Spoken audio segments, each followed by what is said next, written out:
We've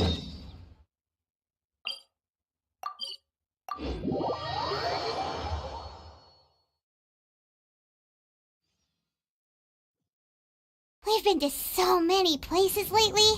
What do you say we take a day off from adventuring and just find somewhere nice to relax? Let Paimon think. Where are some nice places we could go? Oh, why don't we pay...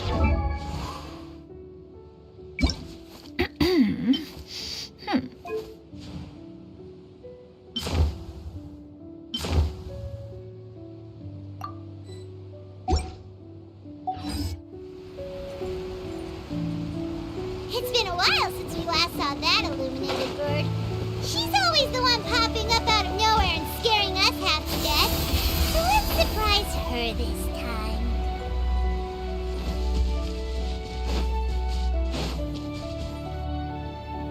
Here we are, right outside her place. Do you still remember the first time we came here? We even brought offerings and everything. And when we told her that Rex Lapis had been assassinated, she immediately threatened to squash Liyue Harbor. Paimon thought she'd be impossible to get along with. But now that we've spent some more time together, she's really not like that at all. We probably don't need to bring any offerings now that we've gotten to know her pretty well, right? Still, Paimon's got some snacks around here somewhere, so if she really wants something, we can just use that. Huh? Traveler, did something catch your eye? Whoa. What a pretty lady! Is she also here to visit Cloud Retainer? Yeah, you're right. All it takes is one look and you can tell she's someone special. As expected of that bird lady, really. She must have a whole bunch of Adepti friends from all over the country.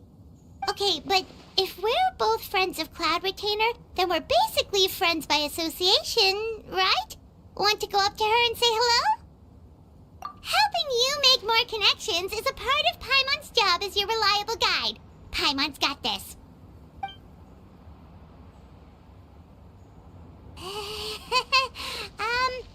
Hello.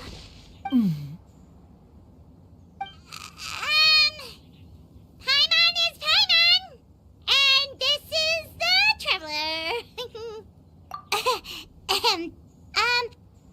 Paimon doesn't think we've met, but we're also friends of Cloud Retainer. May we have the pleasure of learning your name, Madam Adeptus? You two... What is this tomfoolery? Has the shift in form so clouded your eyes that you no longer recognize one anymore? Wait, you're... Huh? You're the illuminated bird? But you look... human! How did that happen? Oh, donning human form is scarcely any test of one's abilities. As for your confusion, one merely had no reason to indulge such inclinations before. So, you're indulging now because? Well, one has made plans to pay a visit to some disciples at Liyue Harbor. Taking on a human form for such a trip is simply a way to make matters less conspicuous. You? Worrying about keeping a low profile? You're the one who likes to pop up out of nowhere all over the place. In fact, Paimon can think of several examples. Like last year, when you suddenly appeared on the top of a roof without any warning. Or...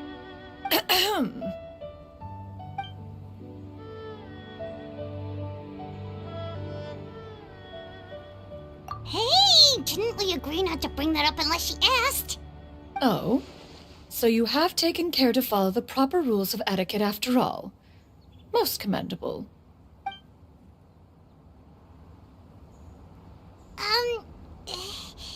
Well, this is all Paimon's got. You don't mind, right?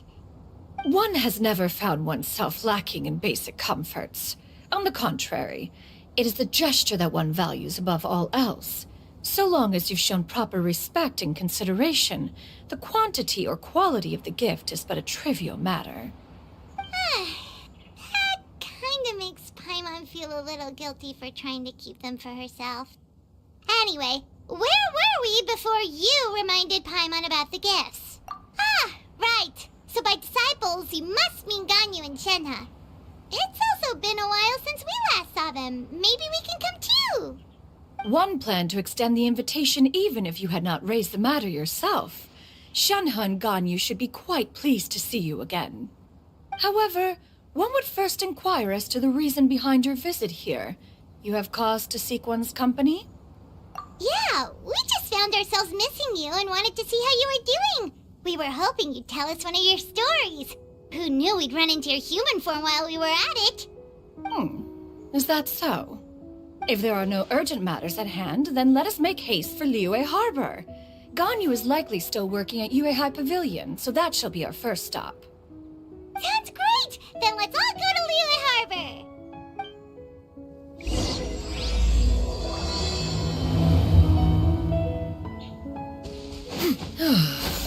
Ganyu has been quite busy with work as of late. One can count on one talon the number of times she returns to Mount Outsong each year.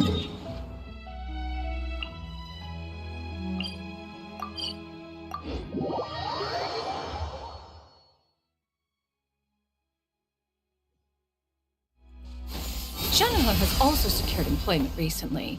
In her correspondence with me, she wrote that she shall have no need to return for the foreseeable future.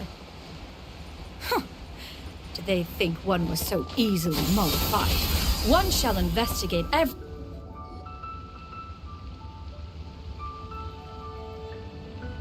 We're almost at Weihai Pavilion! Hey, do you think Ganyu will be shocked to see Cloud Retainer like this? Guess we have no idea if Shenhe and Ganyu have ever seen her in this form before. Wait, where did she go? Why are you just standing there, Cloud Retainer? Quietly now. One shall stay here. You two can go and meet with her. But why? Isn't it better if we all go together? If one were to proudly proclaim one's presence, Ganyu would surely profess herself otherwise unoccupied and drop everything to attend to one's visit. One fears that would only result in her staying up all night to make up for lost time. One does not wish to trouble her.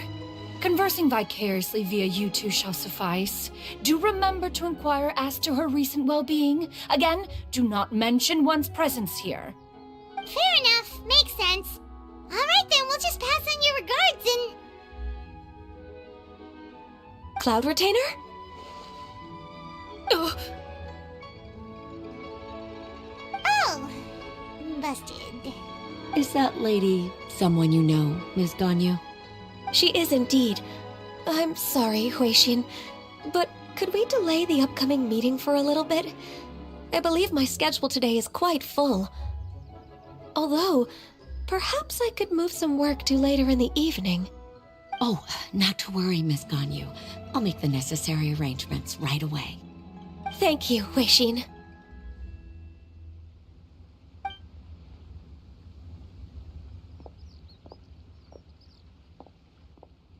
It's been a while, Ganyu. Greetings. What brings you here today? And Cloud Retainer, too. It's been quite some time since I last saw you in this form. You are quite mistaken. One is not acquainted with this Cloud Retainer of whom you speak. One is simply a mere mortal passerby. Huh? Seems she's not buying it.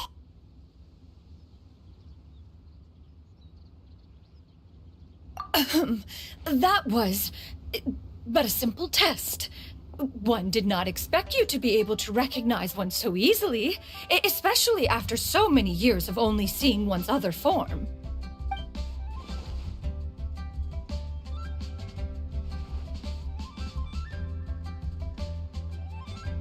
But recognizing you is, my responsibility as your disciple. An apt observation. One was simply passing by while attending to some important business. One thought it would only be fitting to pay you a visit while in the area. Wait, Paimon wasn't aware of any important... Cloud Retainer's right! We've still got something super important to do, so we can't stay here for too long today. Oh, is that so? But it's been so long since we last saw each other. One simply desired to see you and had no intention of interrupting your work. A quick conversation should suffice for today. A more involved reunion should wait until you find yourself less occupied. I understand. That should be fine. While one acknowledges the amount of work that you have to deal with every day, one must also remind you to rest.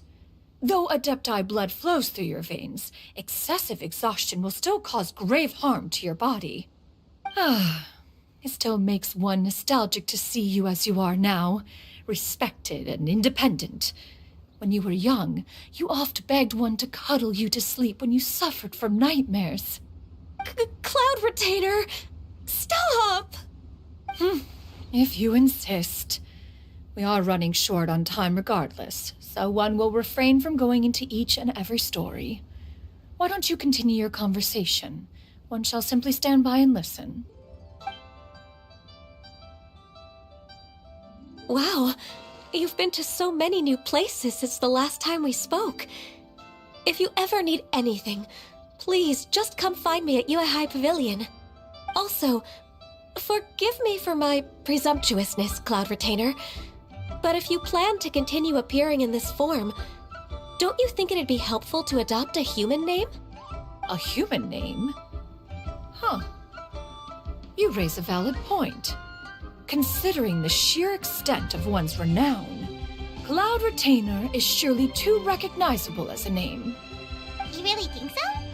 Not that you're not famous or anything, but that famous? You presume to know the extent of one's illustrious achievements. One would hardly think such a thing to be possible. Nevertheless, Ganyu's advice cannot be ignored.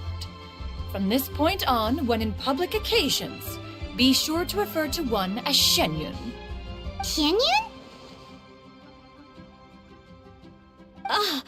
I assume that's a reference to the full record of Pristine Pavilion. An Adeptus of years past would rise with the clouds and rest with the moon. They were enlightened and wise, free and unfettered. The writer referenced Master's name to describe her carefree and spontaneous nature. Oh, that sounds super cool! Paimon feels like only the most powerful of Adepti could rise with the clouds and rest with the moon. Actually, those lines were originally written to describe Cloud Retainer herself. Huh? Wait, so you're really that powerful? And what of it? Did you truly take one to be nothing more than a bird of bigger than average size? Not exactly. To be fair, Cloud Retainer rarely speaks of her past accomplishments. The tales of her past can only be found in ancient texts. It is said that once, a long, long time ago, there was a severe drought in Liyue. Left with no choice, many people left their homes, while others spent day and night praying to the Adepti. Although I did not live through such tragedy, simply reading about it is enough to gain a visceral understanding of all the pain and desperation during that time. On top of the drought, a noxious gas also began to spread through the land. If not for Cloud Retainer's efforts, much of Liyue would be nothing more than a barren wasteland today. The books had this to say about what happened. Upon arrival, the Adeptus borrowed the wind to retain the clouds. Immediately, the clouds gathered together, and abundant rain burst forth from the heavens. Drought and plague were both driven away, and the people were saved. Wow, that's incredible! Mortal records add embellishments to dramatize past events. One did merely what one ought, and even if one had not interceded, the other Adepti would surely have stepped in to help. Even so, you stopped an entire drought! Can you really control the weather like the book said? Oh, Paimon suddenly has a lot more respect for you. So it was Paimon's bad for calling you Illuminated Bird before. You're not too mad, are you? How laughable. A name is but a simple label we carry with us on our journey through the world. Why would one be offended by such a trivial matter? That's a relief. In that case, Paimon will continue to call you whatever feels right in the moment. Well, that is quite enough ancient history for now. Ganyu, have you had word from Shenhe? One has heard that she procured a job recently. Have you any thoughts on her workplace? And what, pray tell, of her monthly remuneration? Moreover, does she find herself overly inundated with work? Is she allowed time off during Lantern Rite? That is a lot of questions. There is no cause for concern, Cloud Retainer. I introduced Shenhe to her employer personally. Wanmin Restaurant's business has been booming recently. So, with Chef Mao being swamped with customers, and Xiangling still off and out in search of new recipes, I introduced Shenhe to staff the restaurant. I see. Most excellent indeed. One has had the pleasure of being introduced to that family. Xiangling is kind and astute, while her father is loyal and reliable. One has no cause to believe that they will make Shenhe's work difficult. Now, it is almost time to partake in the victuals of noon. One shall visit Wanmin Restaurant in person and see how Shenhe is doing. Huh? But didn't you just say that you had something important to do? Can that wait until after we've eaten? You may return to your work, Ganyu. One shall see to this matter on one's own. There will be many an occasion to dine together in the future. One is certain the opportunity shall present itself most readily. Of course, Cloud Retainer. Please take care. Traveler, Paimon, I'll see you some other time. See you around, Ganyu!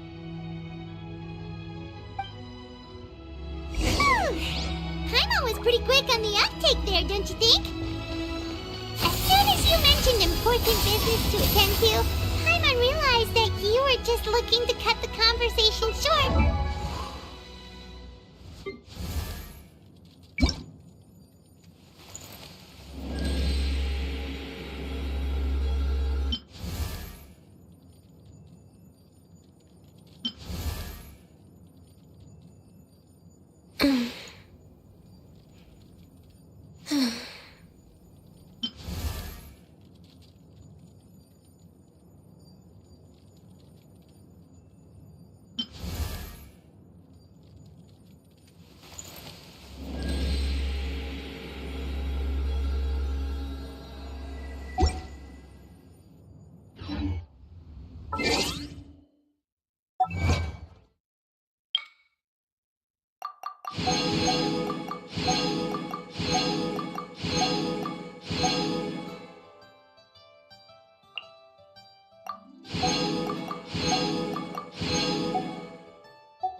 No, in fact, it was not an excuse. One is indeed visiting Liyue.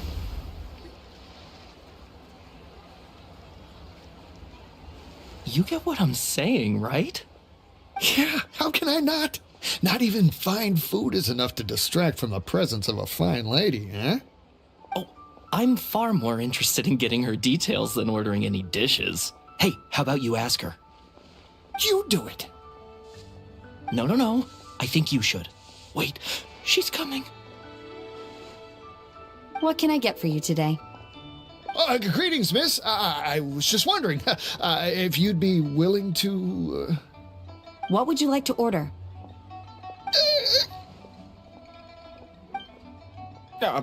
2 servings of Mora meat to go.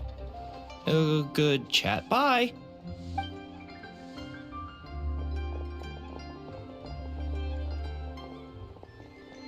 Shenhe! Welcome. It's been a while. May I take your order? Don't welcome us as guests and greet us as old friends in the same line. It's weird. Mm-hmm. Oh, and this is? This is Miss Xianyun. Master? Huh? One does not recall ever revealing this form to you before. How were you able to ascertain one's true identity with such ease? I've trained and lived with Master for more than 10 years. I would recognize you no matter what form you take. You... Is something the matter, Master? Hardly. One simply learned of your employment from your letter and came to check on your well-being. And check out the great food, too! Indeed. It's almost lunchtime. My apologies. I'm still on the clock and can't talk for very long. Well, if it isn't the Traveler in Paimon, are you here for Shenhe? The lunch rush isn't in yet, Shenhe. So I've got things covered for now. Go ahead, sit down and enjoy some time with your friends. I'll let you know if things pick up. Thank you, Chef Mao. Woohoo!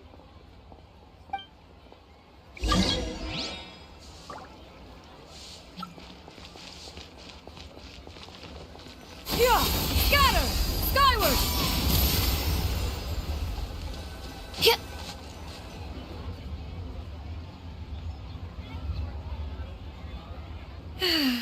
It is just as one expected. The owner of Wanmin Restaurant is indeed a most reasonable and accommodating human. Still, the work here entails dealing with quite a varied group of people. Has this been difficult for you, Shenhe? It's been manageable so far. I sometimes run into strange people, but I have figured out a way to deal with them. Seems like you've been making progress. So by dealing with them, you mean... First, I try to talk sense into them. If that doesn't work, I threaten them with violence. At this point, they usually decide they are in favor of a civil conversation. Oh, how should Paimon put this? Oh, a sensible plan. One is gladdened to see you integrate so well into human society. And you, Master? How have you been? Simply marvelous. Though Mount Outsong has scarcely enjoyed your presence recently, one has hardly found the pleasure of one's own company to be lacking. I see. Just as expected of Master. I have missed Master quite a bit too. Even though work has been busy lately, I've already had a conversation with Chef Mao about taking some time off soon to visit Master. Oh, you did? Do make note of such matters in your letters in the future. There's hardly a need to keep one in suspense. Whoa, her mood shot up just like that. By the way, Master, since you are in Liyue Harbor, have you had the chance to visit Ganyu? Indeed. She is similarly preoccupied with her work. There was time only to exchange a few simple pleasantries.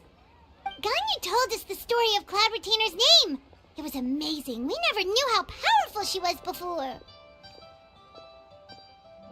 I see.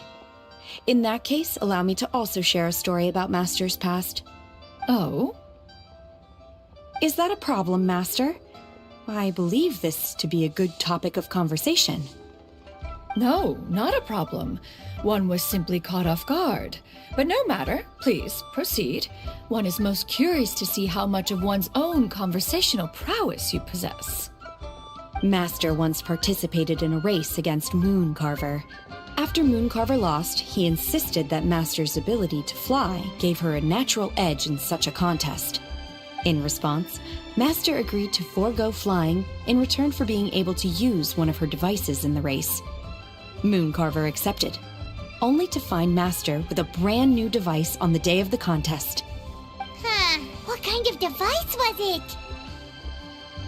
It was a mechanical vehicle made out of iron. What was it called again? Oh, an electro-powered bicycle? Oh, you refer to the bicyclical Thunder Flashmobile. One spent 49 days conceptualizing and crafting it. It need only be infused with adeptal energy, and it can cover thousands of miles in one day. Oh, it boggles the mind why Mooncarver ever supposed he might best me in a contest of locomotion. Though he sprinted with all his might, he could barely keep up. Alas, the one flaw of my mechanism lay in its weakness against mountainous terrain. One was thwarted mere seconds from victory, when it was thrown off course and failed to make it across the final stretch. Truly a most unfortunate turn of events. Anyway, do go on, Shenhe. Master, that was the end of that story. Is that so? Huh. With you gone, one has seldom felt the desire to call upon those old fossils for another contest. What is a race without spectators, after all? Have you been lonely, Master? Lonely? Huh. At one's age, entire human generations come and go in the blink of an eye. Even one's own self-directed musings can span several days and nights. 'Tis a most foreign sentiment. The mere mention of it is preposterous.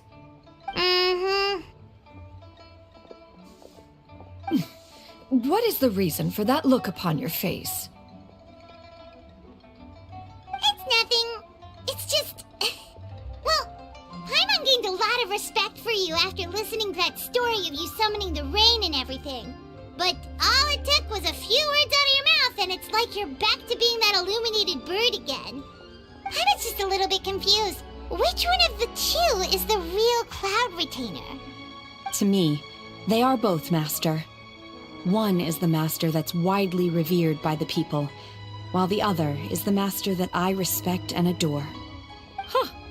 One finds oneself exalted yet again with sweet words of praise and flattery of a most extravagant nature. You chose to exalt one with your words, yet you refuse to grace Mount Outsong with your presence for any extended period of time. This is not to say that your words paint an inaccurate picture. One has always lived by a single ideal. Eschew all action and abide by no rule. One... She got like, what, 2 sentences of flattery from her disciple? And it's as if her ego is about to burst. Do you have any empty tables?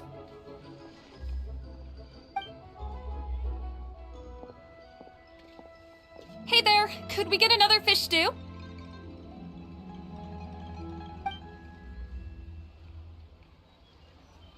I'm hearing more guests come in. I should get back to work. All right, good luck with the lunchtime rush, Shenhe. I'll try my best.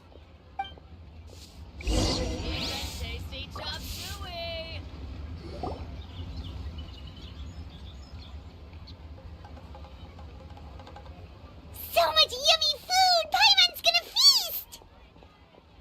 One is fond of all kinds of delicacies and delights in a multitude of flavors. The dishes here demonstrate no shortage of culinary skill. Their unique flavor profile has left one more than satisfied. In fact, one has been struck by quite the fit of inspiration. One has already begun to conceptualize the next generation of supreme cuisine machines.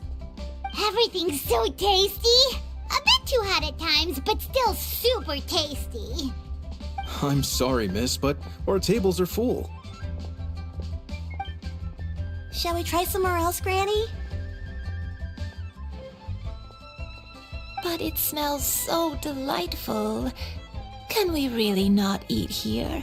My poor legs can't go on for much longer. Well, you could always check with some of the other guests and see if anyone's happy to share a table. Okay, I'll ask around.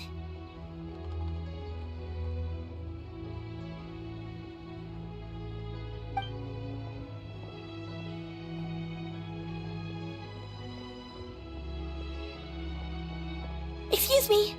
Would you mind letting us share a table with you? There are no empty tables left, so... Ah, well, Paimon doesn't mind. What about you guys?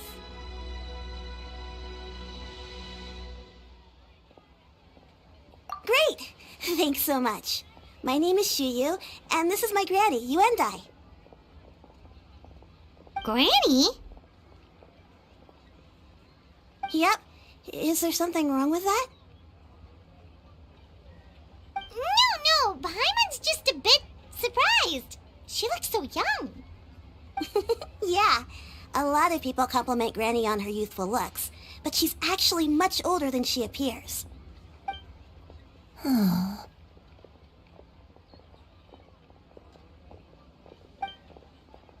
Granny? Why don't you take a seat? Come on, it's not polite to stare. Huh. Have we met before? No. 'Tis a fated meeting, then. Please, take a seat. What would you like to eat, Granny? I can order for you. I want braised earthworms. They always pop up out of the ground after a rainstorm. No, not this again. Granny, there's no braised earthworms on the menu. Braised earthworms? Well, that sounds weird. Do people actually eat that? Right, that's what Paimon was thinking too. Need any help? Help? Oh, do you mean with Granny? Thanks, that's nice of you to offer. Granny has pretty bad dementia, so her memory's getting worse all the time. She's always saying things that sound kinda confusing. Actually, her memory's been bad ever since I was little. But it's gotten so bad lately that I even have to remind her who I am every morning. They died young. It's just me and Granny now. Oh, but it's okay. Don't feel bad. Granny loves me a lot, and I love her a lot too. Sure, it's hard at times, but you just gotta make the best of the life you've got.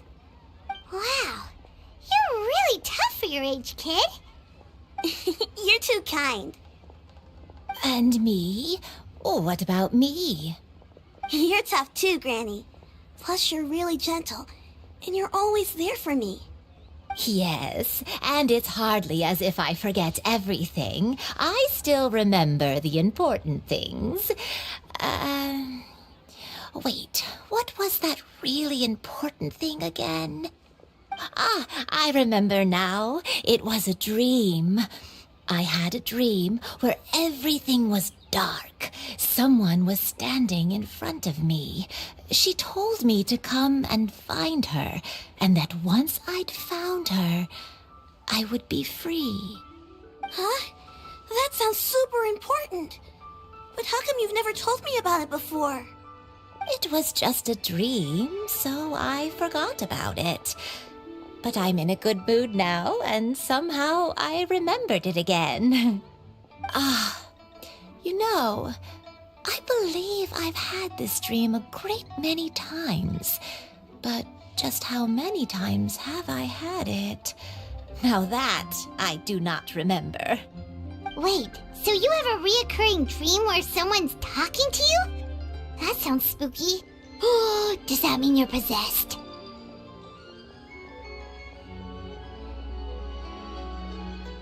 Unlikely.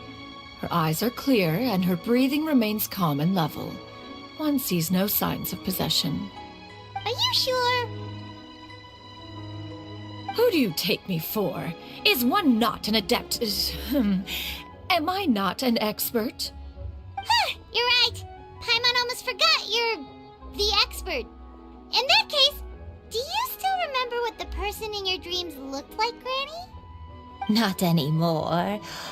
Although, I have a sense that she looked rather like me. But not as I am now. My younger self.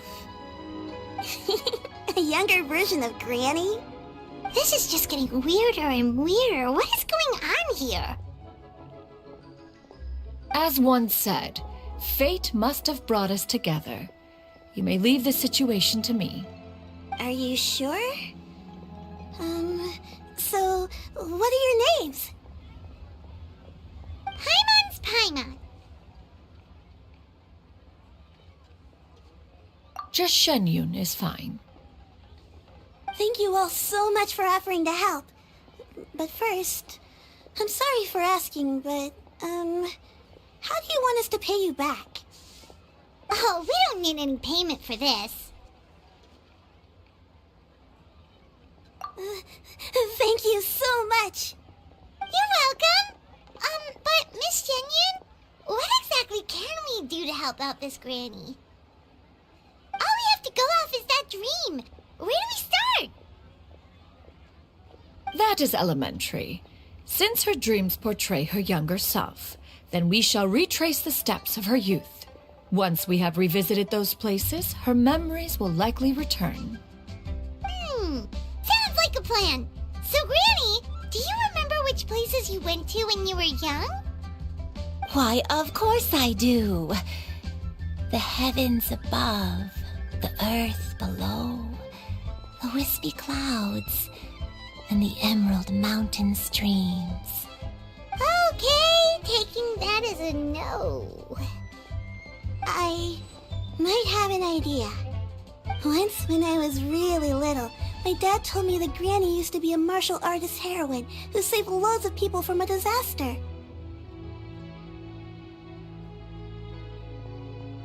If it's true, then maybe they wrote about it in the history books or something. A martial arts heroine? Oh, Shinto knows tons about Liyue's chivalric traditions. If anyone knows about the heroes of the past, it's him. Let's go find him at the Feiyun Commerce Guild. Are you leaving already? But I'm still hungry. I'll go order some food, Granny. If there's nothing on the menu you especially want, I'll just get a few different things.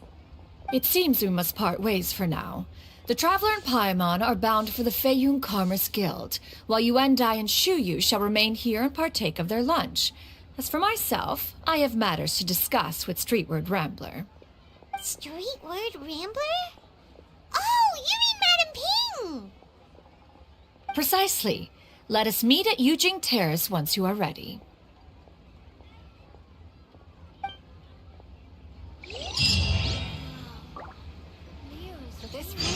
Food is unbelievable. Always wanted to try this place.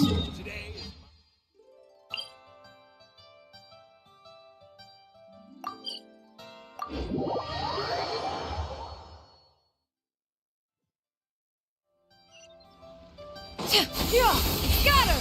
Skyward!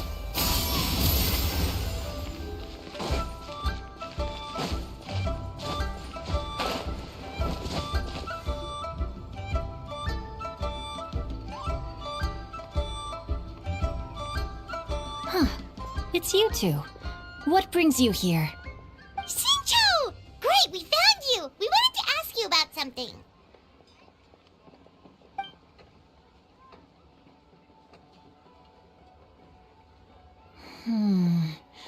That's not a whole lot of information to go off of.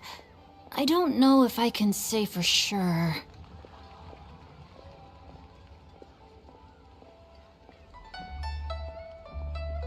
I can't pinpoint her identity from your description alone. But considering her age, I am reminded of a nameless heroine who's been featured in various chivalric novels. Nameless heroine? That's right. The novels often speak of a great drought from 50 years ago. As the people suffered, a nameless heroine appeared and began to clear away evil spirits and bandit camps. The people idolized her, but never learned her name. All they knew was that she always acted alone. Later, though, she supposedly fell in love with a similarly noble-minded exorcist from Mount Tianheng. They were well matched in more ways than one, often fighting together as a fearsome duo of otherworldly strength. After the drought ended, the heroine and the exorcist left the public eye and began living a reclusive life in the mountains. The way this nameless heroine faded from fame into obscurity later in life is not too dissimilar from Miss Yuendai. I hope that's somewhat helpful. Thanks a lot, Xingqiu. We knew it'd be worth talking to you. It's nothing at all. Just something I came across while reading. I did do a bit of extra research on her story, but it was just out of personal curiosity. Well, Paimon still thinks that's super cool. Oh, wait, Xingqiu, if you've read up on her, do you know of any places often associated with her? Let me think. In the novels, the nameless heroine always appeared near one of 3 places. Wangshu Inn, the area just north of Jueyun Karst, and Qingyun Peak. Perhaps the real-life heroine who inspired the character was also often seen near those 3 places. That would explain why those locations appear in the various novels written about her. You're welcome. To be honest, I found some parts of the story confusing when I first came across it. If Miss Yuendai was indeed the original inspiration for the character, she may just be able to help me put the pieces together. It's rare for a chivalric hero to fade into obscurity during their lifetime, even after retiring from the public eye. But no one ever saw or heard from the nameless heroine again. There were even rumors that she became extremely ill. I've never understood why someone would go to such lengths to erase themselves from public memory. It's almost as if she was trying to hide from something. There's probably far more to the story than what's been written. We'll be sure to tell you if we manage to uncover the truth. That's a deal. Perhaps, behind the truth of it all, there lies a story more fantastical than any work of fiction. Paimon feels like we just learned so much from Xingqiu. A drought, a nameless heroine, a life of seclusion? Wait, why does the story sound super familiar? Oh, right! There's a drought in this story, too! Xingqiu, are droughts super common in Liyue or something? Well, they used to be.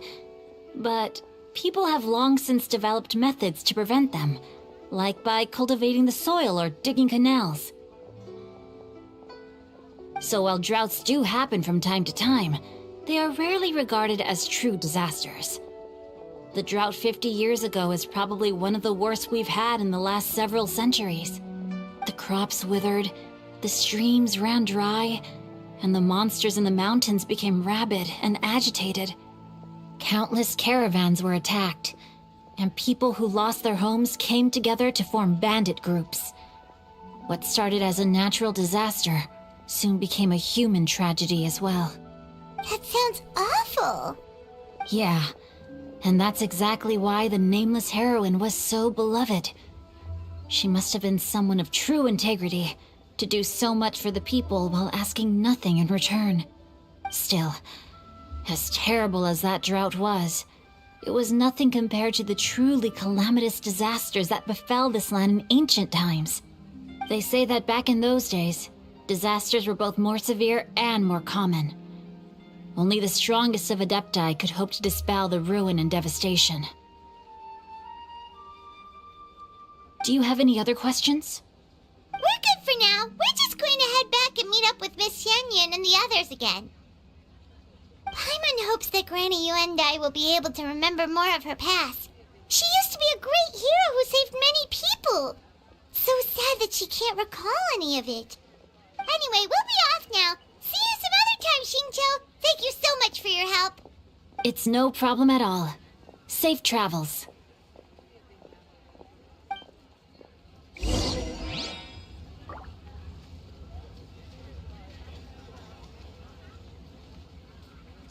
I can't wait to see my adorable daughter again.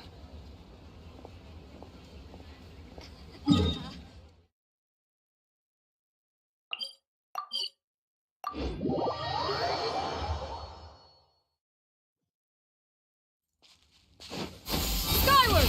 Scatter!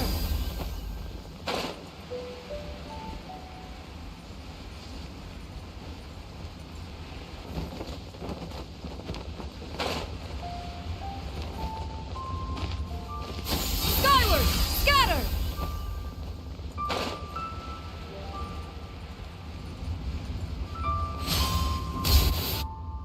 I have recorded the tune that you requested. I hope it will be of help to you. Oh, thank you. Straightward, Ping, what has amused you so? Oh, it's no serious matter. I was just reminiscing about the last time I saw you in this form.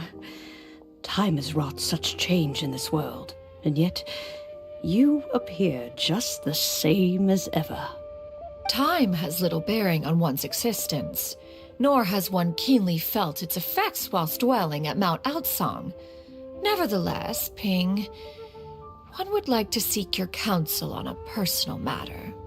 Oh, why so formal all of a sudden? I must say, you're making me a little nervous. What is it? Well, the inquiry is as such.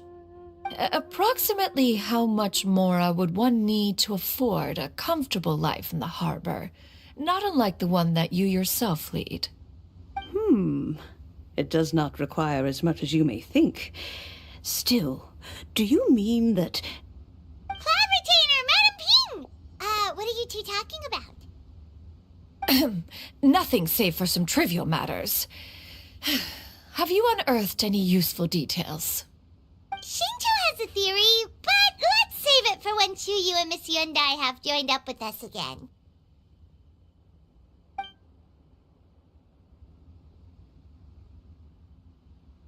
Do not be troubled. What do you think, Chuyu? Does it match up with what you know of your granny? According to the story, the nameless heroine eventually fell in love with an exorcist from Mount Tianheng. Maybe that's my grandpa. I don't have many memories of him, but there was this one time I found a box in our attic full of a bunch of weird sigils.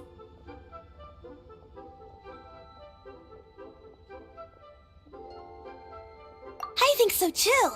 Granny might remember something once she's returned to a familiar place. What marvelous tea! I can taste the dew's sweetness in this cup. It's as if I was taking a stroll in the mountains, thoroughly one with nature and at peace. Is that so? Then please drink as much as you like. There's no need to hurry. At our age, it's always nice to slow down and take the time to appreciate pleasant conversation among friends. Thank you. Okay, since we have the time, can I ask you something? Sure thing. What would you like to know? I have a secret I want to tell you. Let's go talk over there.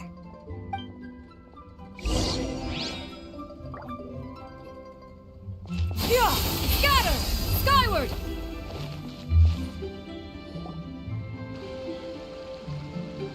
What's wrong, Chuyu? Well, I've been kind of meaning to ask ever since we started talking in the restaurant, but are you guys all adepti in disguise? Oh! About that. Well, you guys just seem super special. Plus, I think I might have heard Miss Xianyun call herself an adeptus. Oh, must have been a slip of the tongue. Xianyun, since you were the one who, misspoke, maybe you can explain to Chuyu here what you really meant by that. One is indeed an adeptus. Is that of some concern to you? Huh? I knew it. One time when I was a little kid, I saw a pure white illuminated crane. I had this super high fever, and Granny wasn't around. I was feeling all icky and gross. But then this snowy white crane flew down from the sky. She put me on her back and flew me to her cool Adeptus house and fed me some sort of magic potion. When I woke up, I was already back in my bed and my fever was gone. I really wanted to thank her, but I was too sleepy to stay awake, so I never got the chance. So, I just kind of wanted to ask if maybe any of you have ever met an Adeptus like that? A pure white illuminated crane? The only two we've ever met are blue and white and black and brown. Have you ever met one that's pure white, Cloud Retainer? Never has one met an Adeptus with such features. One surmises such a description is but a hyperbolic embellishment that oft results from narrative accounts. That's weird. Was it really just a dream then? Well, even if it was just in my head, it doesn't matter that much anyway. All I really want is to help Granny recover her memories. I'm really grateful for all your help. Leave it to us! Now that we know the 3 locations, we just need to visit them one by one. Let's go to Xianyun first. Okay, I'll go get Granny.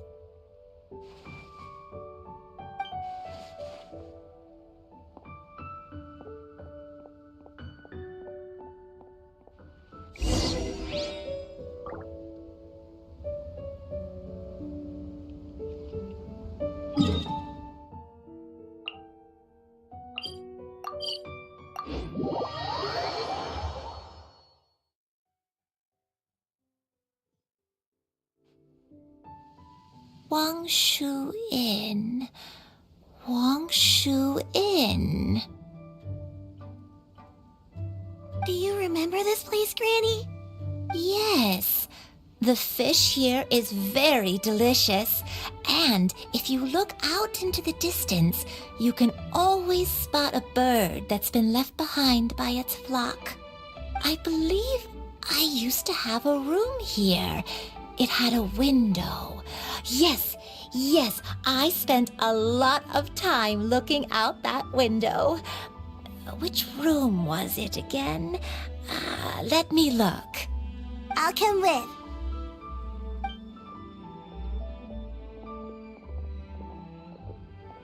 Paimon's still having some trouble understanding what she's talking about, but if she's so familiar with this place, that must mean she lived here, right?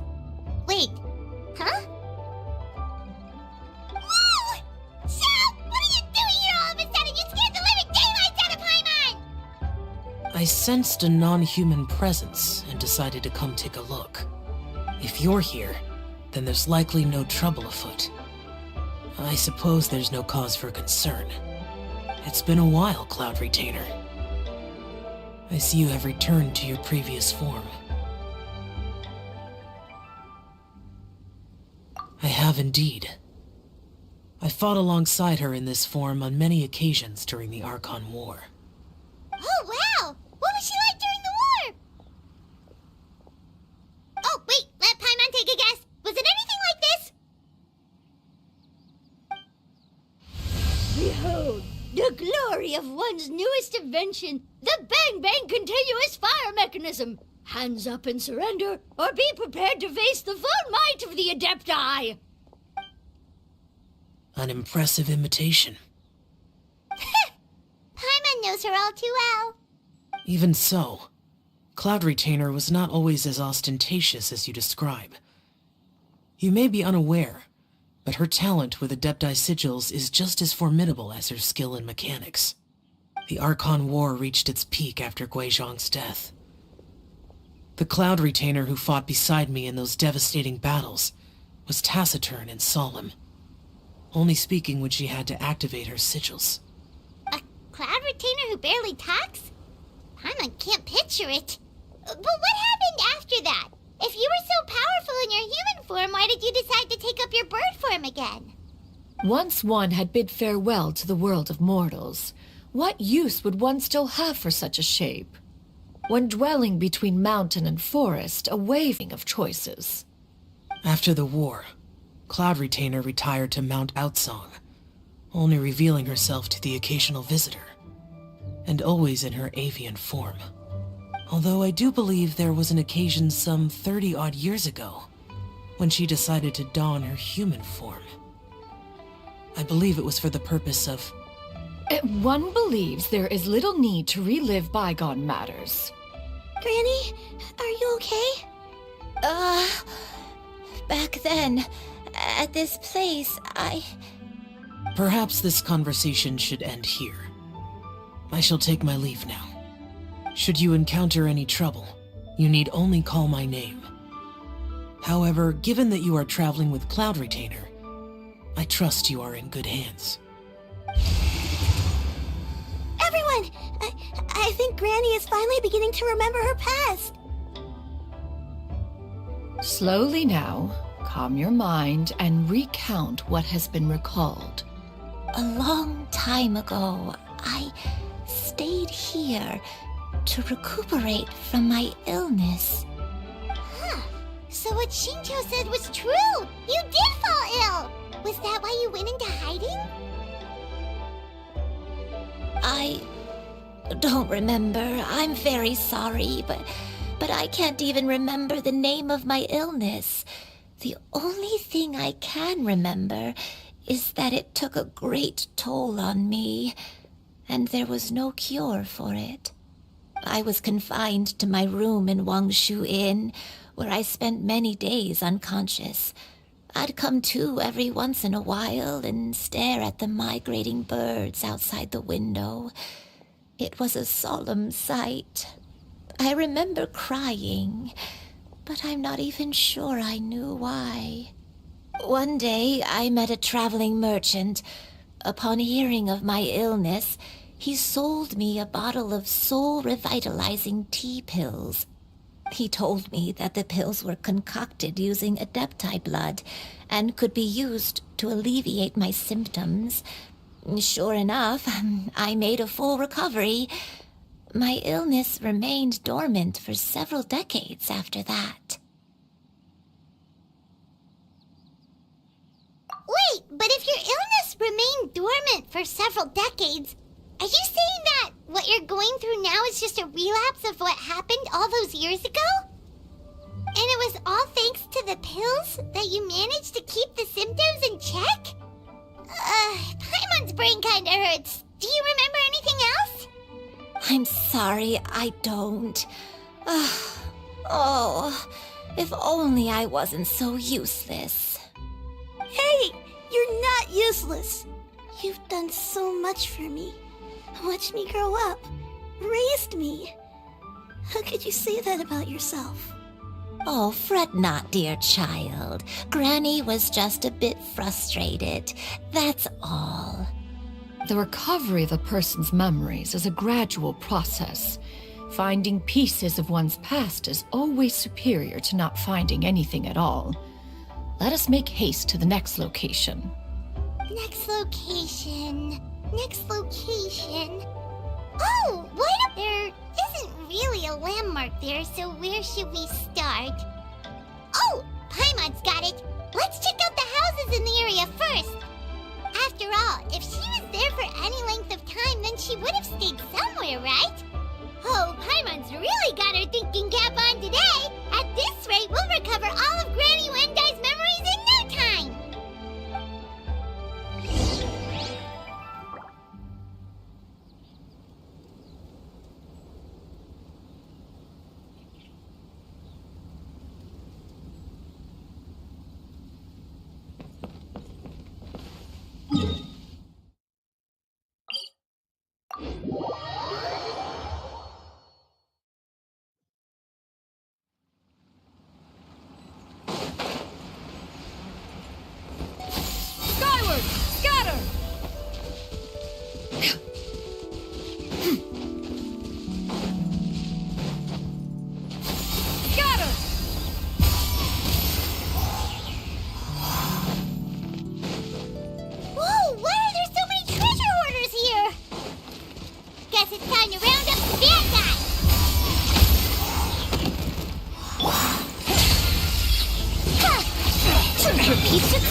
become. Do you remember anything about this place, Granny Wendai?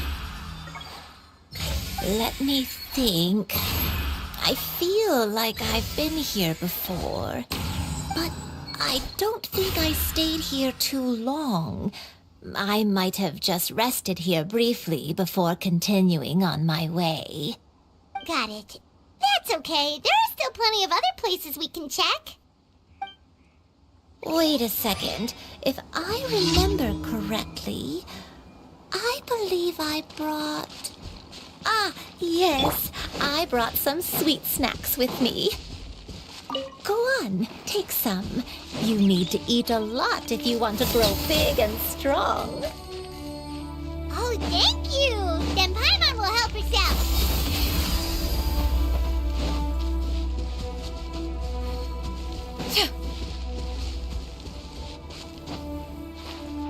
Skyward!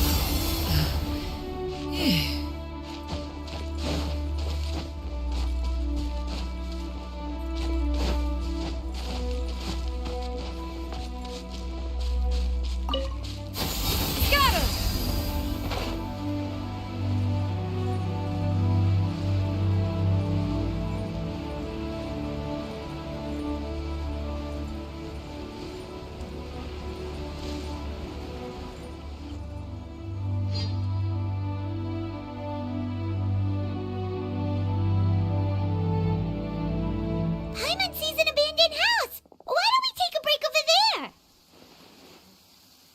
This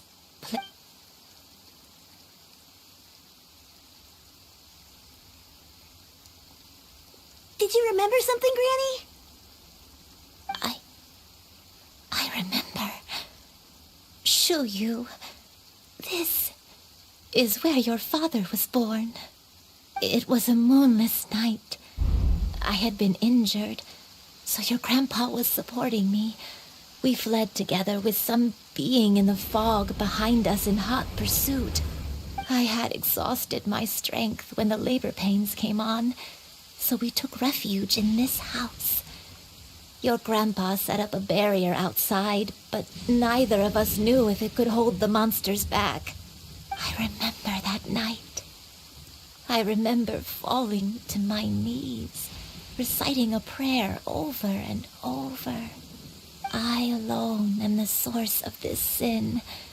Punish me as you wish for forsaking my oath, but spare my innocent child. Sin? Oath? Did you do something wrong? I don't know. I don't remember.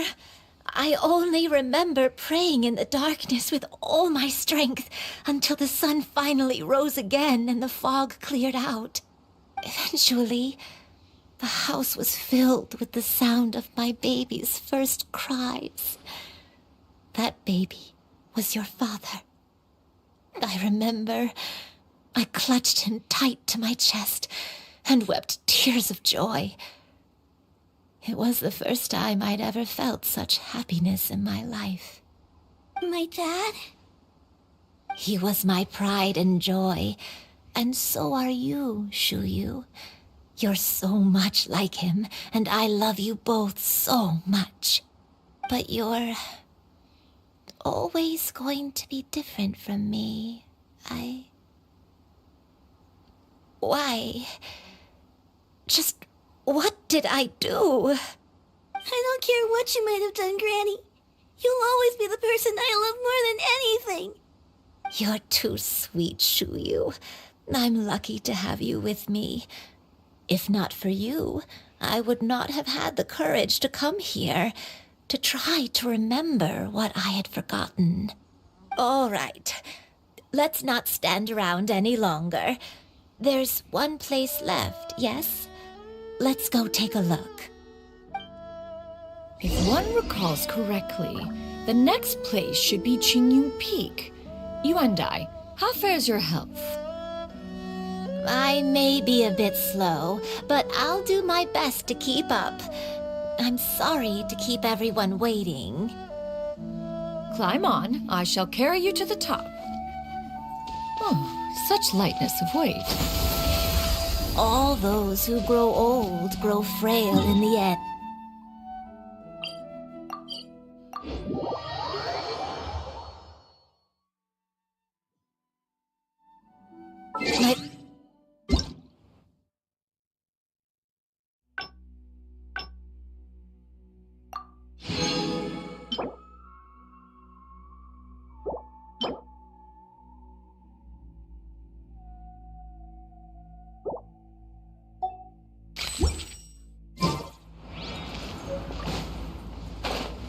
Fret not, you have my aid in this endeavor.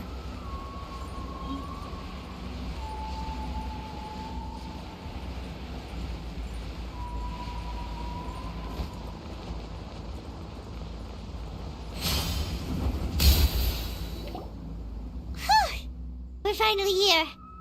Does this place feel familiar to you, Granny One Day? Let me see.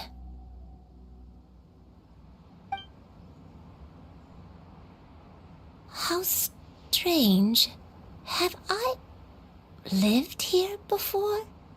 When we were at Wangshu Inn and the abandoned house earlier, though I couldn't remember everything, I still felt a sense of familiarity. I could easily picture myself in those places. But here, I don't have that feeling. Perhaps I did come here in the past, but it just didn't leave a strong impression on me. But did the stories get it wrong then?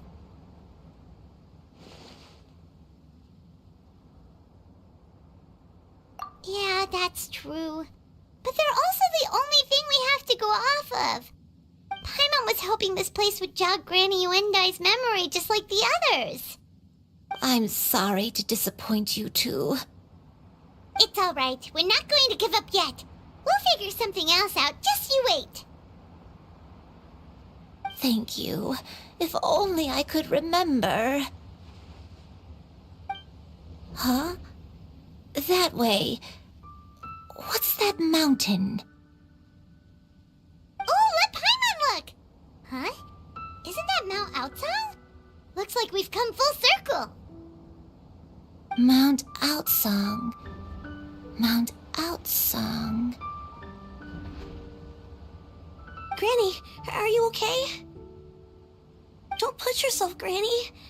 It's okay if you can't remember. You shouldn't do something that makes you sad. Mount Outsong, What am I really? Mount Outsong holds some familiarity to you? It does, but I can't go back. Are you feeling unwell? My head, it feels all heavy and dizzy. What is wrong with me? Cloud, Miss Xianyun, is there anything you can do? Let us go to Mount Outsong. But... Fret not, all will be well. You and I, you have already given more than enough to the pursuit of this endeavor. You may leave the rest to me. I've prepared something that can aid you in suppressing the fear in your heart and restoring your lost memories. It currently resides at Mount Outsong. Wait, really? When did you do that? I never leave anything to chance. All will reveal itself when we arrive.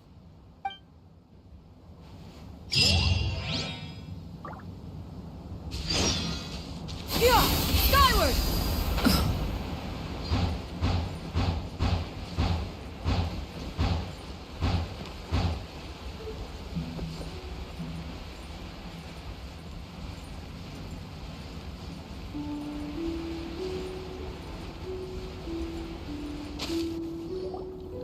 Come on, just tell Paimon already! What's this thing you've prepared?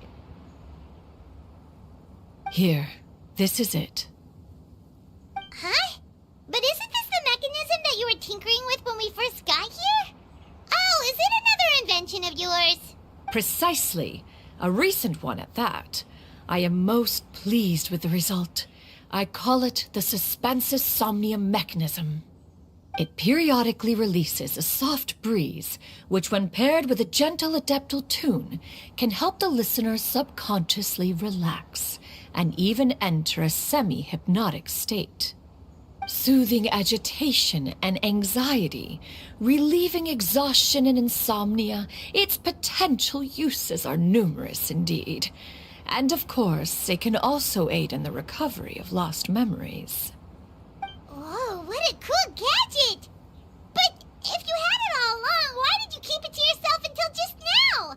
We could have come to Mount Outsong right off the bat and saved Paimon a lot of floating. How preposterous. Had Yuendai not recalled much of her past through her own efforts, the device would have nothing to draw upon. We Adepti can only help those who first resolve to help themselves. Had she lacked such determination and strength of character, one would have little to offer in way of assistance. Paimon thinks she gets it now. Hey, what's that other thing? As previously mentioned, a gentle adeptal tune is required to take full advantage of the mechanism. One secured such a tune from Streetward Rambler. Only with her melodies can the mechanism reach its peak power. Whoa, Paimon can feel what you mean. Paimon's body feels light as a feather. It's as if she's lying down on a warm patch of grass after a super satisfying meal. And you and I, is the mechanism helping you to relax? It appears she has already succumbed to the depths of reverie. Come, join one on this side. We shall give her some time to herself.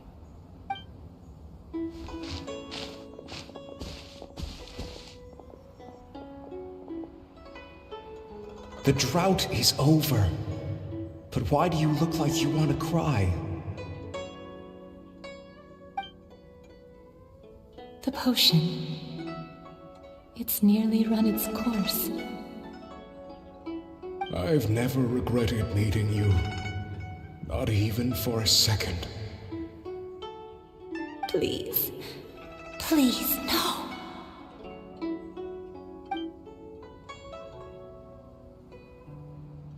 Have you forgotten? This is the world you left behind. One of gentle breeze and morning dew, perfectly straddled betwixt the realms of heaven and earth. This is your home. This is where you belong. You should have never left. The you of the past, the me from not that long ago, we should have never.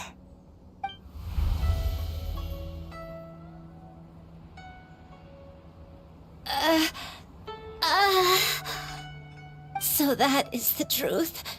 No wonder this place is so familiar. Granny! Granny, are you okay? Cloud Retainer. Your memories have returned? Wait, did you just call her by her full name? Does that mean you already knew each other? Yes. I now remember everything. Everything. Granny, please don't cry. I'm here. I'm here. Oh, don't worry, my dear child. Granny is fine. I'm so sorry, everyone. You've gone to so much trouble on my behalf. It's all come back to me now. The most important thing that I had forgotten was the truth of what I once was. One can sense the guilt that now plagues your conscience. Reclaiming a truth long buried is sure to come with a myriad of complex emotions.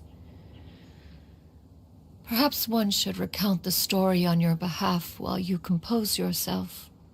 No, it's okay. Now that I've remembered, I must face my memories head on. Shuyu, everyone, I cannot thank you enough for all your help. I'm ready to tell you my story, if you're willing to listen. Please, Granny, don't force yourself. What happened in the past doesn't matter. I love you more than anything. Nothing you say can change that. I know, dear child. My feelings for you are exactly the same. It is for this reason that you deserve to know the truth. Some time ago, I made a terrible mistake. One for which I could never atone. Is this the sin that you mentioned in Xianyun Karst? What happened? I am, in truth, not a human being. My real form, one that I held for centuries, was that of a wild crane. I spent many, many years living on Mount Outsong, bathing in the soft breeze and drinking the sweet dew of the mountains. At some point, I somehow gained wisdom and sentience. The Lord of the Mountain, Cloud Retainer, became aware of my existence and began to share many stories with me. She even passed on the secret of cultivation to me. Though she never took me on as a formal disciple, I always saw her as my master. Whenever she took out her tools to work on mechanisms or new inventions, I would also stand next to her and watch. I even contemplated completing my training and becoming an adeptus in my own right. I followed her teachings, and time gradually passed us by.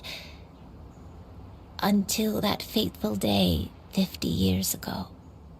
50 years ago? That's right. Master regaled me with many stories of her past deeds. From them, I learned how she had saved people from a similar crisis in the past. She was the one I looked up to the most. More than anything, I dreamt of becoming an adeptus like her. I wanted to travel the land like she had, relieving suffering wherever I went. But I was still far from being a real adeptus. I possessed no ability to take on human form and fit in with the crowd. Once she learned of my desires, Master prepared a special dose of human mimicry potion for me. She warned me that the potion's effects would only last 10 years, and if I were to fail to return to my original form at the end of that time, I would forever forget my past as a crane and become something neither human, beast, nor adeptus. Oh no. So that was the source of your dementia all along.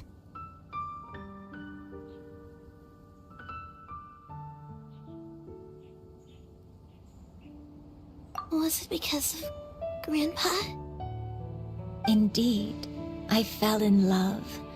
Though he was human, he had spent his entire life training on Mount Tianheng. When we met, it was not only my first foray into the world below, but his as well. Although clumsy and impulsive as he was, you'd think he was the real strange bird among the two of us. But still, just like me, he cared deeply about the world and wanted, more than anything, to cleanse it of all pain and suffering.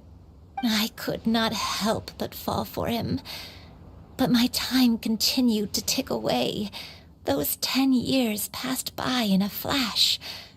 Yet I did not want to leave his side, so I...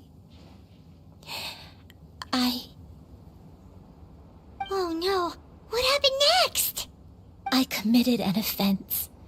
I wanted to stay with him, even if it meant living a life full of pain and suffering, even if it meant that I would eventually turn into a monstrosity.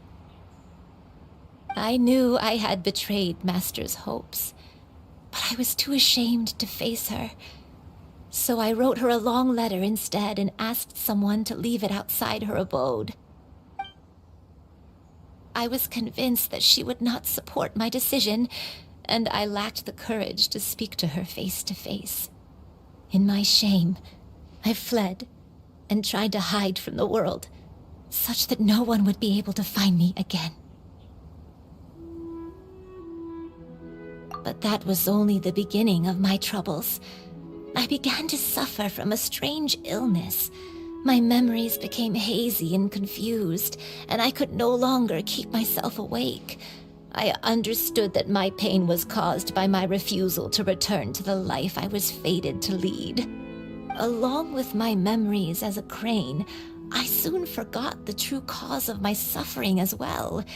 I knew only that I had committed a sin. All I could do was pray for forgiveness, even if I had long forgotten what needed to be forgiven. Looking back, I was beyond lucky to have come across that traveling merchant at Wangshu Inn. It was such a fortunate coincidence that we were there at the same time. If it weren't for those soul-revitalizing tea pills, I probably would have... Granny! What's wrong? Coincidence? Why did I ever think it was a coincidence? Tea pills concocted using the blood of an adeptus? No, it couldn't be. Master, don't tell me. Back then, that merchant was actually... Human custom would dictate the conferral of gifts to be in order when one's progeny is wedded, would it not? Consider the pills a symbol of one's best wishes. So when I tried to conceal my name and mistakes from the world and hide myself away in perpetuity, the only person I managed to deceive was myself. You knew where I was all along. One still remembers when you were but a fledgling. You possessed a certain fondness for a particular game. You would hide yourself among a group of wild cranes and ask one to pick you out from among the flock. One found you with such ease every time. 'Tis a truth most evident. One always recognizes one's own, no matter what form they may take. Wait! Paimon's confused! So, Cloud Retainer, you found Yuendai again? But how?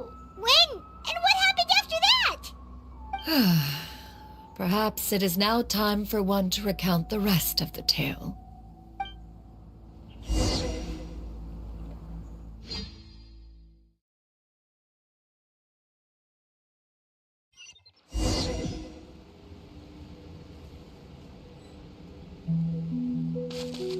One was furious upon receiving your letter. Seized with anger, one set out to bring you to your senses.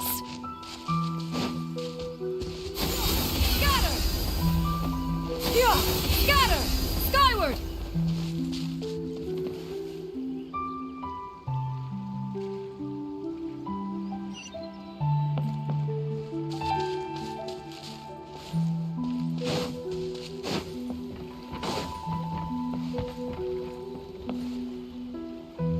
In truth, one had more than a few misgivings about your chosen partner. As an exorcist, his talent was lacking. One could hardly say his skill with sigils was any better. But soon, one came to appreciate the devotion he bestowed upon you during your illness.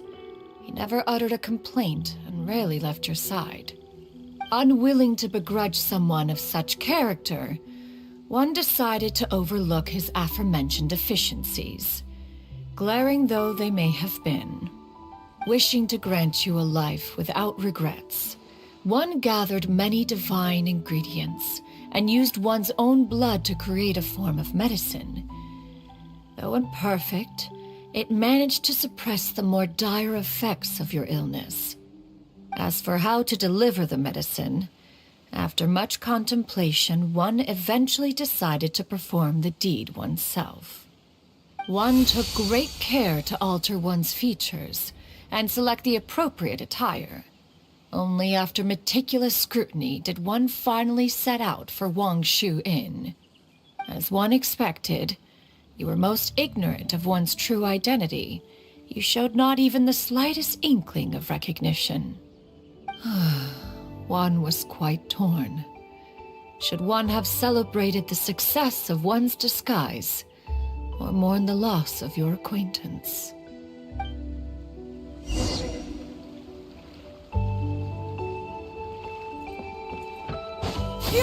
Scatter! Skyward!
Nevertheless, one would speak to you about another matter, if you are amenable, even considering your loss of memory. One was simply flabbergasted that you could so easily forget the consequences of consuming medicine infused with adeptal blood. Its proclivity to attract monsters is hardly that complicated of a concept to remember. To think that you...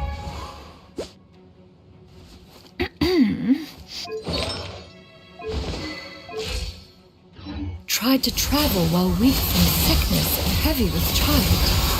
Had one not intervened to clear the fog, all of you would have been lost during the night.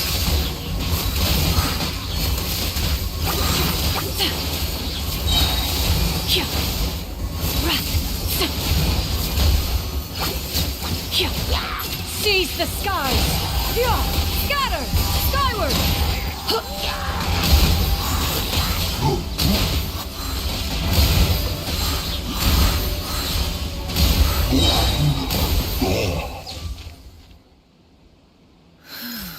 Those monsters would hardly have pursued you with such ferocity without sufficient incentive.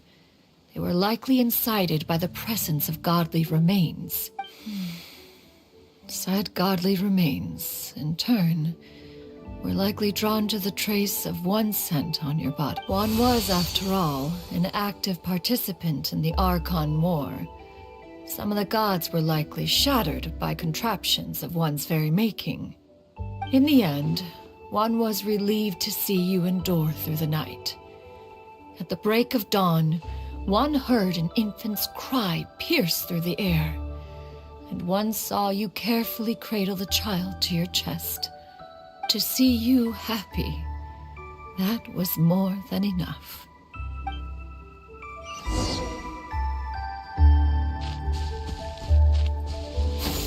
Skyward!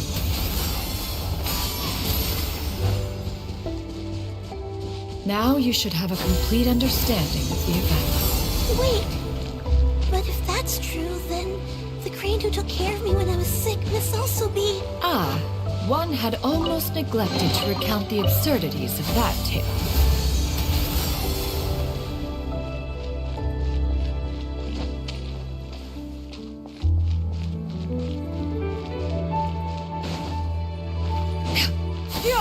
Skyward! Just as you and I troubled one with her antics, so did you give one many a headache. Upon finding you burning with fever, one made plans to bring you back to one's abode for treatment. However, upon seeing one's form, you began to cry, refusing to get on one's back. When one asked you why, apparently you believed that one could not possibly be a true Adeptus, because all illuminated cranes are white from tip to toe. One had no choice but to apply powder to one's body to conceal the variegated nature of one's appearance. You became more than amenable enough when one stood before you devoid of any other coloring. It bears mentioning, however, that as a crane, Yuendai was nearly entirely pure white in color. Though you had never encountered her in that form, you still recognized the essence of her being. Perhaps fate brought you two together in more ways than one.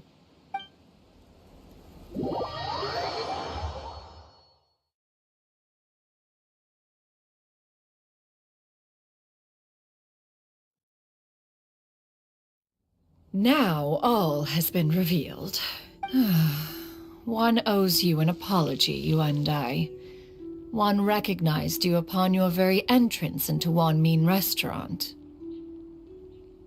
One has always viewed you as a disciple of equal standing with Ganyu and Shenhe. Indeed, one wished to bring your story to a satisfactory end with this visit to Liyue Harbor. Still, one could not reveal your identity right away. Had one simply informed you of all you had lost, all those cherished memories would merely have become the fictionalized account of another. Memories are most meaningful when recalled by those who lived through them. Would you not agree? even if the process was painful and arduous to experience. Have you any further inquiries? Master, I must ask. If you found me all those years ago, why did you leave me be, even though you knew about my mistake? Why did you not bring me back to Mount Outsong by force? One has never regarded your action as a mistake. It was a simple choice, nothing more. When it is time for one's progeny to leave the nest, it is the responsibility of an elder to let them fly free. Yet, when your wings grow weary and the night grows dark, just know that you always have a place to which to return. 'Tis a refuge referred to by many a name in mortal writing. Home, nest, haven. Whatever its denomination may be, its essence remains quite unchanged. One speaks, of course, of a place not unlike one's own abode. One's disciples are free to come and go as they wish, yet the door remains forever open to those who wish to return. One rather hopes you count yourself among them. Thank you. Thank you so much. You and I. One expects you too have sensed the rapid deterioration of your condition as of late. Have you not? 40 years ago, you chose a path without a future. Though one used one's own blood to provide you with a few decades of extra time, it merely delayed the inevitable. One may have extended the path, yet one was unable to alter its final destination. Even the power of an adeptus has its limits. Had your condition continued to deteriorate, you would have forgotten your life as a human entirely. In the end, you would have turned into a creature lacking in the ability to even comprehend its own monstrousness. Fortunately, you were able to avoid that scenario by reclaiming your memories. Though one sped the process along by providing some guidance, the result is entirely a reflection of your effort effort. So, what's gonna happen to Granny? One will help her reclaim her original form as a wild crane. If it be fated, she may recover her sentience one day. She's gotta go back to being a regular crane, huh? Master, you've already done more than enough for me. I don't know how I could possibly repay your kindness. This is a better result than I could have ever hoped for. How much time do I have left? Not long. The transformation is imminent. Granny? Please don't leave, okay? You're all I have left. Please. Don't be sad, dear child. Granny has led a wonderful life. My only regret is having to leave you behind. Don't forget to eat well, okay? A growing young lady like yourself needs lots of good food to grow big and strong. Promise Granny you'll take good care of yourself when I'm gone. I promise, Granny. I'll do whatever you say. Good girl, good girl. Don't worry. It's not goodbye forever. Granny's gonna become the most formidable crane in all of Mount Outsong. Granny will train day and night. I won't stop until I can turn into a human without having to rely on anything but my own power. When that day comes, we'll be able to live together again, you and I. How's that sound? Good. That's a good girl. Even though we won't see each other for a little while, as long as we both work hard, we're sure to meet again someday. I'll eat well, Granny. I promise. And I'll wait for you, no matter how long it takes. I'll wait for you to come back. That's a good girl. then Granny really has no more regrets. I'm so sorry, Master. Thank you for everything.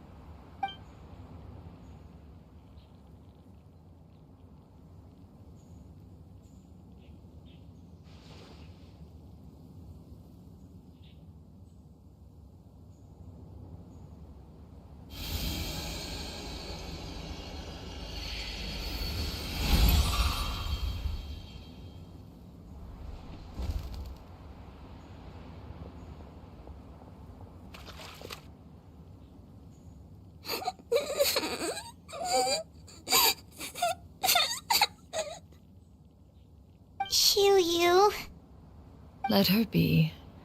At her age, crying is a natural, if not fitting, response to such an event. Tears are a necessary part of maturation. Sometimes there is scarcely a better vehicle to wash away the toll of stress and misery.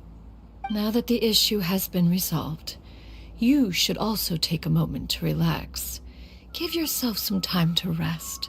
Take a nap if you must. One will wake you in due time.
I always believed we would see each other again, that our days of separation would finally end, and all my troubles would be behind me.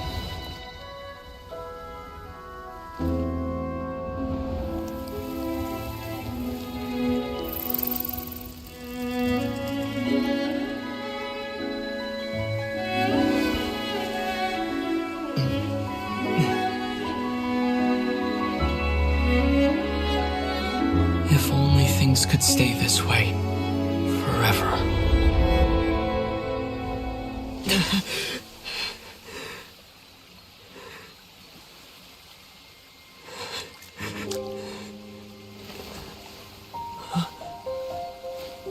A nightmare? Curious. If you're relaxed, shouldn't your dreams be pleasant? It was a good dream. It's just... You weren't ready to wake up.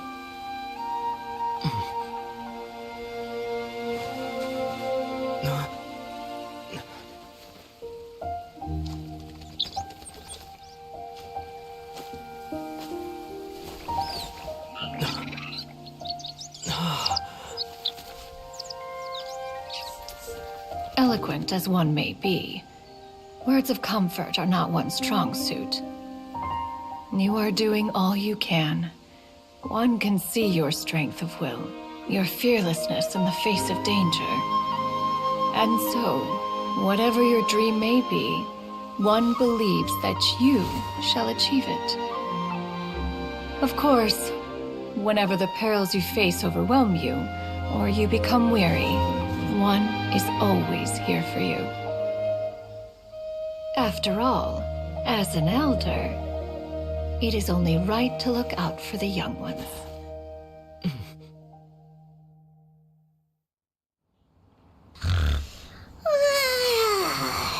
Grilled chicken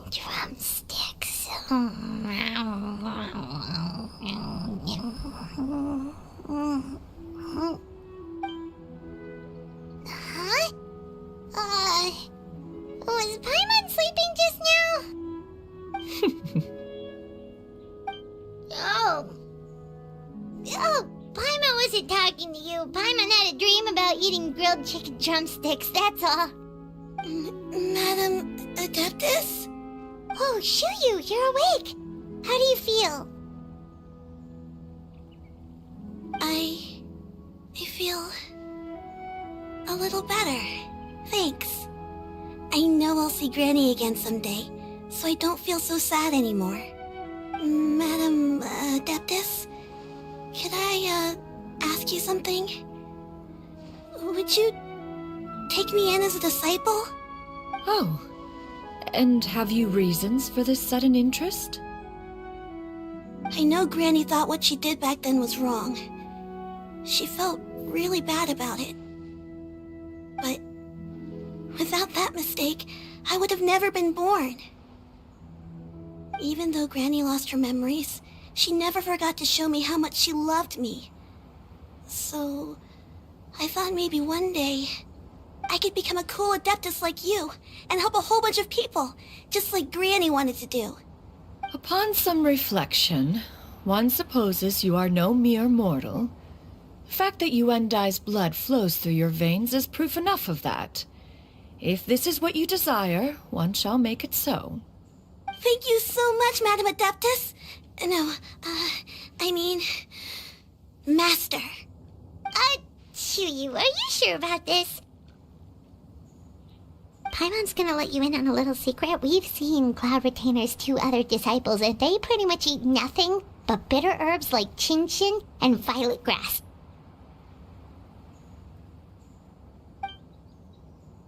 If you join them, you'll never enjoy Wanmin Restaurant's delicious cooking ever again.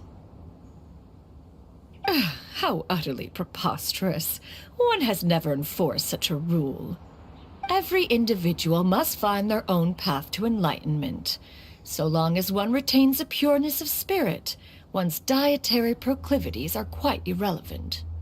Well, you say that, but Paimon's not seeing any tasty treats up here now, is she?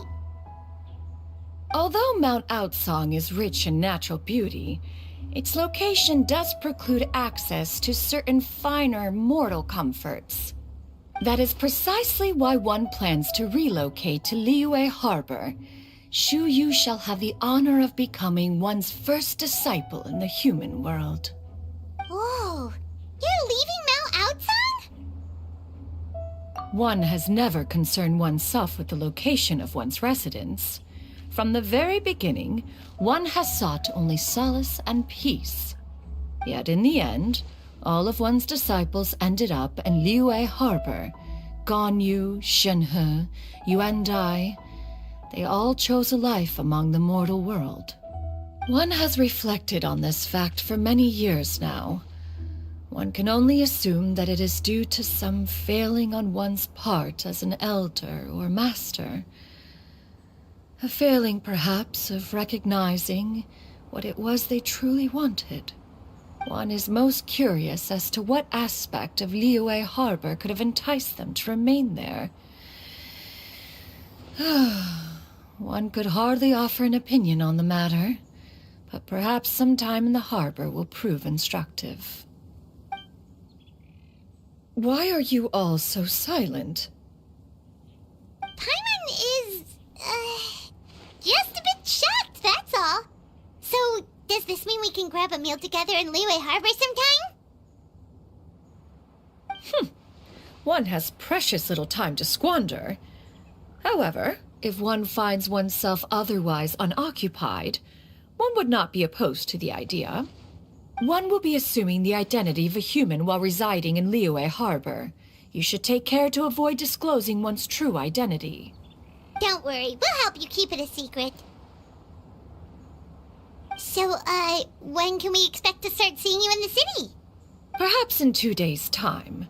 One has some matters to see to before one's departure. Preparation is the key to success, after all. One plans to put up various items from one's collection for sale. The earnings should provide for a comfortable living in Liyue Harbor. One has already picked out a handsome property near Chuhu Rock. 'Tis no small purchase, but what is mortal life if not one expense after another? Seems like you've really thought of everything.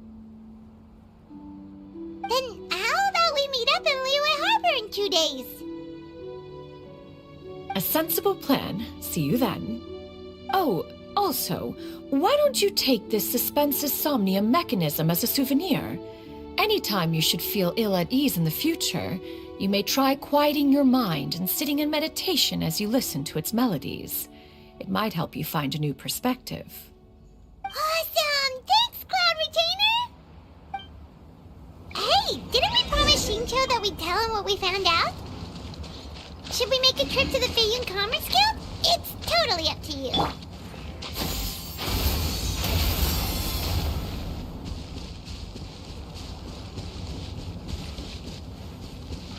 Yeah! Skyward! Scatter!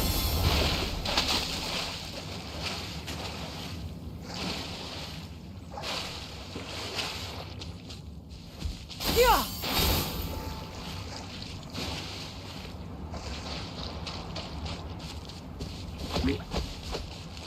Yeah!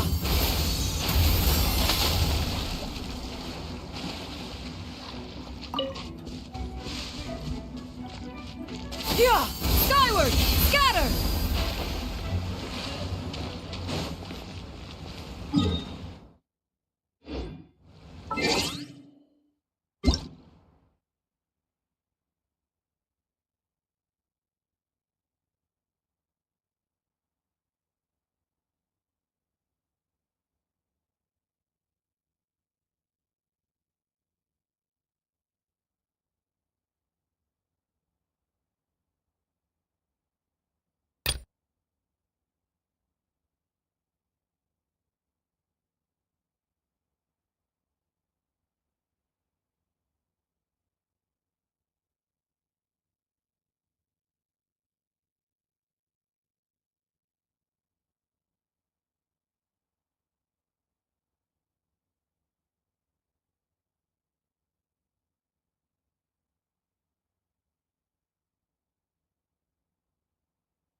Skyward!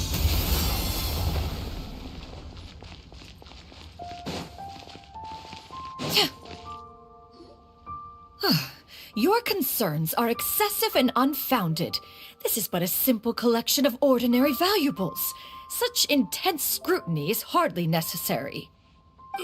To be quite honest, your insistence on that fact is my primary cause for concern. In what way are any of these ordinary? Every single item here could be worth more than everything I own combined. I simply can't risk shelling out that kind of mora without proper scrutiny. If I'm wrong, I would never be able to earn it back, not even if I worked every single day for the rest of my life. I have to be careful. Yes, you can never be too careful. We're here, Cloud. Miss Xianyun, what are you guys arguing about? Ah, perfect timing. This ignoramus is questioning the authenticity of my wares. I'll have you know, these items have remained untouched in my personal collection for several hundred years. To question their legitimacy is pure folly. Several hundred years?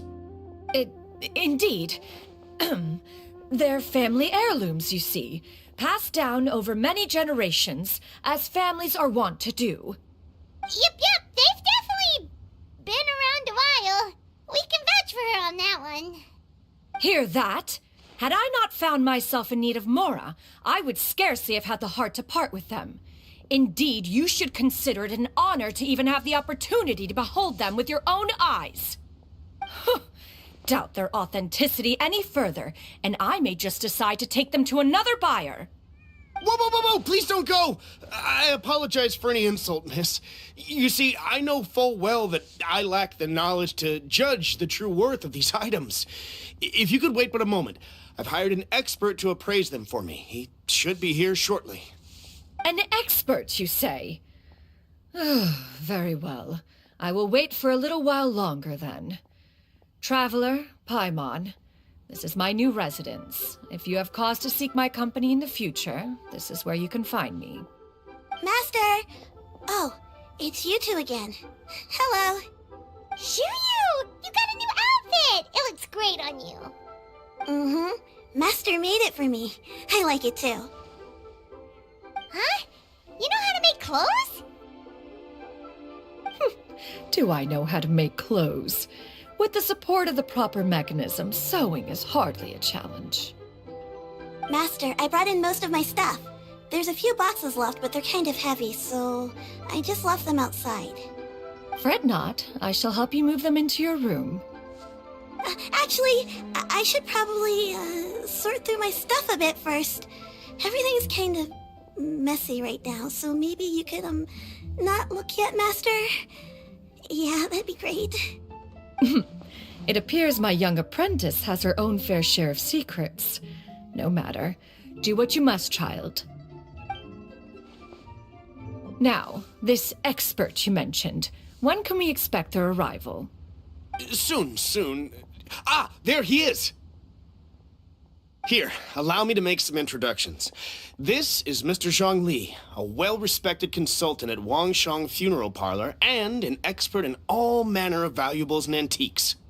Mr. Zhongli, this is Miss Xianyun. She's the one who's looking to sell the collection of valuables I mentioned earlier. Huh.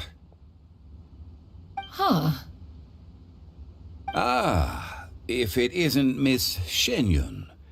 It has been quite some time since our last meeting. What a serendipitous reunion.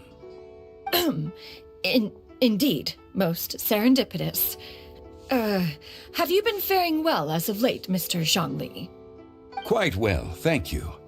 I was fortunate enough over the past few days to enjoy both a stroll in the mountains and a fresh brew of tea from the most recent harvest.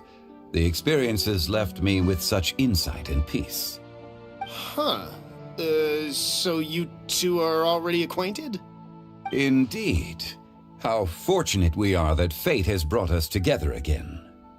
If you are otherwise unaware, allow me to inform you that Miss Xianyun is a well-regarded collector and appraiser. She is well-versed in all fields, and oft-celebrated for her impeccable taste. You stand to gain much from this opportunity. You are too kind, Mr. Zhongli. True collectors pride themselves on their wealth of knowledge and eye for detail. I can say without a doubt that you are foremost in that regard. Why, you flatter me, Miss Xianyun. It would seem that you are as self-effacing as ever. Not at all, Mr. Zhongli. Not at all. While I am loath to butt into this conversation, I must ask, you two already knew each other, and you seem to have quite a cordial relationship. Can I be certain that you're not working together to swindle me?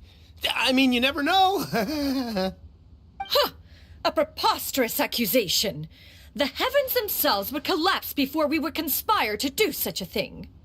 Miss Xianyun speaks the truth. Contracts are built on honesty and trust. If that proves to be beyond your capabilities in this instance, this transaction may be taken elsewhere. Say no more. Let us depart. I I jest. What fool would still harbor doubts after Mr. Zhongli himself has vouched for the goods? Miss Xianyun, wait!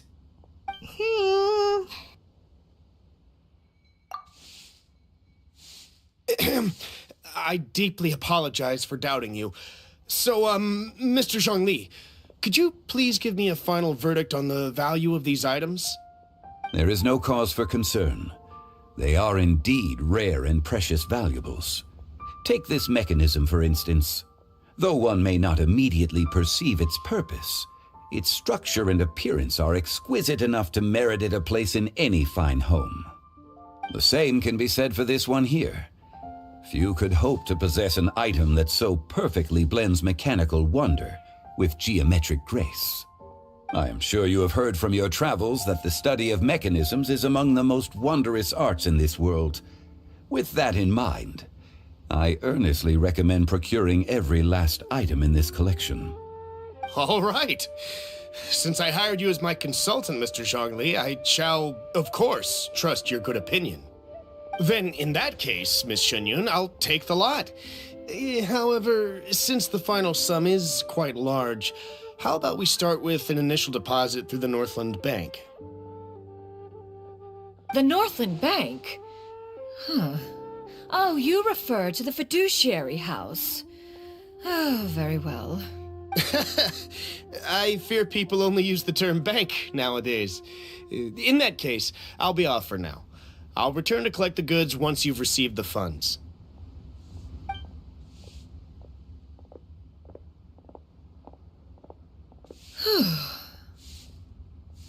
Zhongli! My friends, have you been doing well? We've been great! How about you? Paimon didn't know you were such a busy consultant! My days have been quite pleasant as well. I had been quietly enjoying a cup of tea when Mr. Xiaozu requested my services. As for you, Miss Xianyun, I presume you must be looking to settle in the city? I must say, the name Xianyun sounds exceedingly strange coming from you. Perhaps you could dispense of that particular epithet in further conversation. Whatever for. Am I not addressing you as a friend should? Well, that is true, but...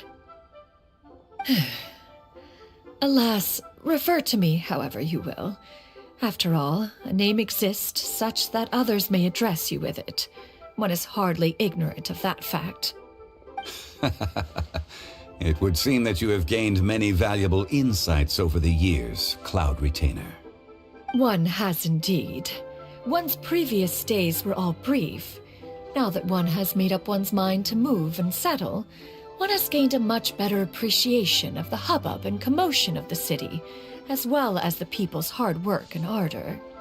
This city is much changed from how it was more than 1,000 years ago. Not unlike the ocean tides, so too shall the movement of people ebb and flow. From turmoil to peace, enlightenment to aspiration. Human society possesses limitless potential. In another 1,000 years, the scene we witness here may change in ways that are impossible for either of us to imagine. Alright, that's enough reflection for one day. No need to get all sentimental on us. You make a valid point, Paimon. Now that the sale has concluded, what say one plays the host as we try some specialty dishes together? One must profess great interest in trying bamboo shoot soup. Perhaps you have forgotten, Cloud Retainer, but I once tried my hand at that dish. You were at the table on that occasion, so logic dictates that you should have already tried it. Oh? What occasion was this? It was a reunion between friends several centuries ago. Alas, you must have been too preoccupied to secure yourself a portion. Or perhaps our other companions simply availed themselves of faster reflexes on that occasion. Huh, hardly. 'Twas most certainly out of consideration for the others in attendance. In but a moment, one will show you what it means to have a true deftness of hand. It is settled then. Bamboo shoot soup, mora meat, crab roe tofu, triple-layered consommé. We shall enjoy the lot. One has already passed word to Xianyun and Ganyu to make a reservation. It is prime time for them to meet one's newest disciple. Is that agreeable to everyone? It should be a most splendid occasion. Xianyun, come now, it is time to dine. Ah, this gentleman over here is Mr. Zhongli. He is, A humble employee of Wangsheng Funeral Parlor. Pleased to make your acquaintance. Nice to meet you too, Mr. Zhongli. That should be everyone, right? Let's go! Sounds good. Actually, Master, have you ever tried Adeptus' temptation? I heard it's impossible to stop eating after even just one bite. You know, 'cause it's super tempting and stuff. Is that true? That sounds rather implausible. Although with the right preparation, certain dishes can be too delicious to resist. Huh?